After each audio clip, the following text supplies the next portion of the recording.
So? Atsumu asked eagerly as he knew that now it was possible. Osamu rolled his eyes even though he wanted to meet Natsu. He wasn't really close with Ʃoյō at all, so he didn't get the chance to see Natsu. Kida smiled at Atsumus's exited face, which looked like the face of a puppy when you shove them a ball. Ʃoյō chuckled and nodded. Of course. I will go get her, he said, and went out of the living room. They all heard a knock and then some voices in the background. After that, they heard quick steps followed by another pair of steps. Soon they all saw an orange-headed girl running and jumping on Atsumu. Of course, he catches her and spun around with her as he was hugging her and laughing together with her. Hinata's head also showed up and they all were looking at Natsu and Atsumu for a moment. They were happily laughing together, and once Atsumu placed her down they started talking about something. Both of them have sparkles in their eyes. Osamu once again wasn't really sure what was going on. Of course, it was obvious that the little girl was Natsu, in other words Ʃoyō's little sister, but he wasn't aware that she was close to Atsumu. Atsumu never said something like that, and honestly, Osamu had the feeling that Atsumu brags about anything that happens in his life without Osamu even asking, so this surprised him. He looked at Hinata and came closer. Are they close? Osamu asked, and after that, he realized what exactly has he asked. He had some problem putting what he wanted to ask in words, but this time he asked something obvious. He sighed and waited for Ʃoyō's reply. Ʃoyō looked like he was remembering something for a moment, and then he looked Osamu in the eyes and smiled. If I'm remembering it correctly, this is their second meeting. Osamu raised eyebrows in surprise and Ʃoyō giggled at his surprise. Then he turned to Kida. I will go make dinner. I will help you. Me too. It's alright, you don't need to. It won't take long. INC. Before Kida could finish, his phone rang off and he took it out of his pocket to look at who is calling. Once he saw the name, he looked at Ʃoyō and with gestures symbolized that he will go pick the call to the other room. Ʃoyō nodded and Kida left for the other room to answer the phone. Ʃoyō was looking after him and then he turned his head to face Osamu. I will help you with dinner, okay? But there's really no need. I want to. Osamu smiled at him and Ʃoyō sighed as he gave up. All right, thank you, no problem. Ʃoyō looked at Atsumu and Natsu as they were in their own world playing together. We will go make dinner, okay? Okay. Thanks. Ʃoyō smiled at the fact that none of them even bothered to look in their direction or lift the head. Then he quickly made eye contact with Osamu and left the room, leading Osamu to the kitchen. So, we will make some quick food because most of the food is already finished. The recipe is on the cupboard, food in the fridge, bowls are over there at the bottom, and everything else you should be able to find. If not, ask me, okay? Okay. I will start with this and you can start with this one. Ʃoyō said as he pointed out one of the foods on the list, and Osamu nodded. Then they both started preparing food. Once Ʃoyō looked at Osamu, he suddenly understood why he volunteered to help. He absolutely forgot that Osamu was usually the one cooking for them at home, so this wasn't something unusual or bother. He smiled and got back to work. They were working at good speed thanks to the fact that both of them knew what they were doing. At first, the only conversation was the few words they exchanged when Osamu wanted help to find something, but after a while, they started talking about random things. When they finished food, Osamu felt way more comfortable about this whole thing and Ʃoyō felt relief. Osamu and he weren't really close. They met, saw each other or talked to each other the few times when Atsumu was calling him when he was out of his room, and they also met a few times back when Ʃoyō visited their house, but they weren't close. It wasn't like they didn't like each other, but more like they never really tried to get to know each other and talk to each other, so right now when they did, some kind of barrier between them fell. They took the food to the living room and placed it on the table before the coach. Atsumu and Natsu stopped playing the game and came closer to the table, Natsu sitting on the floor and Atsumu getting up to sit on the corner of the coach. Kida was already sitting on the couch, so next to him sat Osamu and then on the other corner Ʃoyō. They began to eat. And as they ate, Atsumu started telling a lot of different stories that happened, and Osamu occasionally interrupted him to correct him or add embarrassing parts about Atsumu. They all laughed and enjoyed it. They talked a lot and for a really long time. Natsu fell asleep at some point and fell on Kida's shoulder. He moved her head on his lap and told atsumu to try to be a little bit quieter as they continued talking. The topic changed a lot. At some point, they were talking about school then club, and after that anything else that came into their mind. Ms. Hinata also came home while they were talking and immediately went to the living room to greet them. She talked to them for a bit as she ate her dinner there, but then she apologized because she was tired and wanted to sleep. "I promise I will talk to you a lot tomorrow," she said, mainly because she didn't see them in a while. She was also excited about getting to know Osamu. Even though this was their first meeting, Shoyo got the feeling that his mom liked Osamu already. When she stood up with the thought that she will go to her room, she noticed Natsu and wanted to pick her up and carry her to her room. Kida disagreed and carried Natsu himself. Once he placed her on the bed, he left the room and headed back so Ms. Hinata could change Natsu to pajamas. After that, they talked a little bit more before heading to sleep in at the early morning hour. On Saturday they all wake up almost at the time for lunch. When Shoyo came back from his run, all of them were already awake. Atsumu and Natsu were in the living room watching some kind of fairy tale, and Osamu with Kida were helping his mom prepare food. He headed to his room and then straight to the shower. Once he was done, he came downstairs and all of them ate. As they were eating, they decided to go outside and look around a bit. It was actually Ms. Hinata's idea because they were troubled about where would they go. But now it was resolved, so they changed their clothes and headed to the center of the town. Shoyo showed them around a bit, and on the way there they stopped at the park, by some shops and other places. Of course, the whole way they were talking to each other. Once they got into the center they were pretty tired from all the walking, so Kida suggested that they could go to some coffee and sit down there. They all agreed, and once they got in one of the coffees they sat down in the corner and ordered some drinks. They took this chance of a calm atmosphere and talked about some stuff related to school and family. Phone call with Hinata's mom. "Hey mom. Is everything okay with you? Don't you need us to look after Natsu or anything?" "Hi sweetie. There's no need, just to enjoy your time with your friend." "Sure, but if anything comes up call me and we will be there at the speed of the flash." Sure. I almost forgot. How does dinner outside in a restaurant today sound like to you and your friends?" "I will pay, of course." Shoyo looked up to the boys who were listening. "I don't see why not." "Well, there's really no reason to decline. We will be happy to go." "Great. Then it's settled. Take your time boys and come home when you get bored, okay?" "Okay mom. Bye sweetie." Hinata's mom sounded really excited. He ended the call and started to talk to others once again. "I'm surprised that your mom came up with an idea like that." "Yeah. I mean, does she know how loud Atsumu is, or did she forget? He's like a kid. You will never be sure when will he embarrasses you." "Hey. What did I do to deserve this? I can behave. Now you practically admitted that you do embarrass us when we're outside." "What? That's not going to get to him, he's too dumb to understand. What the hell is wrong with you two today? Did someone hurt you?" "Actually, if you're asking, yes you did. In the morning when I was trying to wake you up you kicked me in the stomach. I said I was sorry and you know I was asleep, so it wasn't intentional. It did still hurt, no?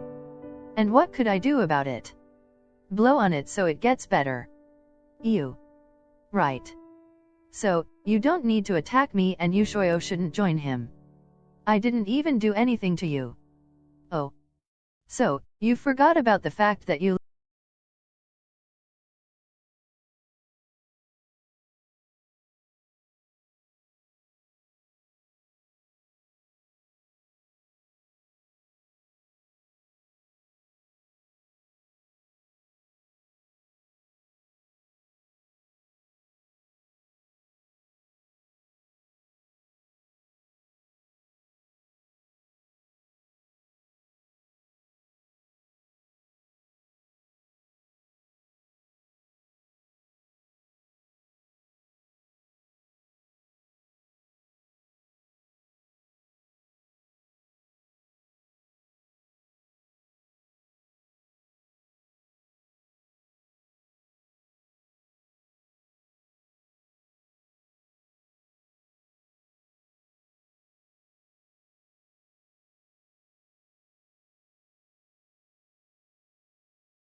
table when he was serving them breakfast, and Osamu started snoring in the middle of eating. Yes, Capitan. Okay. Will you need some time after breakfast to pack your things? No need, we already did it after we woke up. Alright, then we can do something else, I guess. Sure.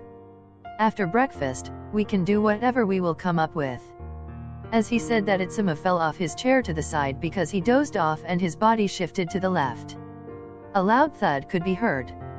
All of them looked down at him as he was laying confused on the floor with a painful expression. After breakfast and after they wake up. Yeah. After breakfast, Shoyo said to them that he wants them to meet someone and that they should be over soon. All of them got curious, even Kita. Atsumu was more excited than curious, and Osamu have had it the other way. Natsu dragged Shoyo out of the room right into her room and sat him down on the bed. Then she started trying to get out of who will be coming. At first, Shoyo didn't want to give up, but then he did. Once he told Natsu he made her swear on her unicorn plushie that she won't tell them. She swears, and then both of them came back to the living room. Atsumu took the chance and tried to get out of Natsu who was coming, but he miserably failed. He even tried to bribe her, but when she states her price he said that it was a robbery, and before he could take that back she refused to make any further business with him due to disrespect. This sends the whole room in laughter. Soon they all heard the bell and Shoyo gone out of the living room to open the door. They all waited patiently in the living room, even Atsumu and Natsu, even though they were really excited. Then suddenly they heard something. Shoyo. Hey, move aside, I want to greet him with hug first. Then they heard a lot of steps, rustling, and mumbling. Osamu couldn't help himself but started to laugh, even though he had no idea why he found it funny. His laughter quickly spread through the room, and once the twins came in to see Atsumu and Osamu laughing out loud, and they got to see Kita's grin. Natsu noticed them first and jumped onto them. Hi. Nicholas catches her and smiled as she tried putting her hand around him. His sister was looking at him with puppy eyes, and she held out her hands in front of her to symbolize that she wants to hold her too. Nicholas sighed as he hugged Natsu, and then he gave her to his sister. Natsu didn't mind at all and hugged Victoria instead. At that moment, eyes of all the people in the room were at the twins. Okay, so these are my friends and co-workers from America. Nicholas, the older twin. Victoria, the smarter twin. Nicholas was nodding as he thought that his sister introduced herself as the younger one, but then he finally understood what she actually said. Wait, what? It's true. No, it's not. Before they could start fighting, Shoyo cleared his throat and pointed at Atsumu, Osamu, and Kita. And these are my friends from here. I'm Shinsuke Kita. It's nice to meet you. Thank you for taking care of Shoyo. Kita introduced himself, and the twins became quiet, and for a while, they were just looking at him. Then they looked at each other and nodded in agreement. This guy is Prince Charming. They thought to themselves. I'm Osamu, nice to meet you. Atsumu, the older one of us. Do you really need to introduce yourself like that? It's not like they care. But they also introduced themselves that way. That's different. He at least probably acts like the older one, but you act like a baby, so you're just embarrassing yourself and me. What are you even talking about? Oh ho ho, does my eyes devise me, or do I see pair of hot twins? Don't worry, they don't, I see them too. Atsumu and Osamu kept on bittering as Victoria and Nicholas were closely observing them. They were looking at them as if they were looking at some kind of picture they needed to measure and give their evaluation to. After they were done, they looked at Kita, and Nicholas shook his head in disbelief. They didn't spare a moment and sat down on the couch next to him from both sides. What skincare do you use? Do you have a hair routine? Is your skin always this white? How often do you wash your hair? They started to ask so many questions, one right after another, in so small about of time that Kita didn't even have time to answer. Even Atsumu and Osamu shut after a while and were just looking at them. Both of them titled their head to the side, and Shoyo giggled at them. What's going on? Well, actually they're my stylist, and they tend to get a little too interested in these kinds of things, even though they mainly focused on clothing, hairstyles, and stuff like that. Wow. So, they're making you look pretty. Osamu hit the back of his head, but Shoyo started to laugh. Well, they sure seem persistent. Osamu said as he kept looking at Kita, who slowly started having confused and scared expression. Shouldn't you like to stop them? Oh right. Nico-kun. Tori-kun. You're making him dizzy. Nicholas and Victoria looked up to Shoyo and then back at Kita. When they saw his paled expression, they moved a little back so he could get a chance to stop being dizzy. They looked at each other and then worriedly at Kita. We're really sorry. We didn't mean to. Are you okay? Do you need water? Before Kita could even say anything, Nicholas nodded at Victoria and she gets up and went to kitchen to fetch a glass of water. After Kita got himself together, the twins once again apologized and Kita forgave them. Then they started to ask questions about each other. At first, the twins were talking about what they're doing and answering questions in exchange for them answering their questions. Soon it turned into an absolutely normal conversation, but it didn't last long since they needed to go. They all said goodbye to each other and Nicholas and Victoria left. Then they all together decided to make lunch and spend that way the last few moments. The kitchen was big enough for all of them to fit in, but Natsu needed to cook from the table so everyone would have their own workplace large enough. Surprisingly, it took them much less time than they thought, so they had early lunch and then they had some remaining time on the hands. They decided that the best will be if they just sit down and talk, since it was the easiest way.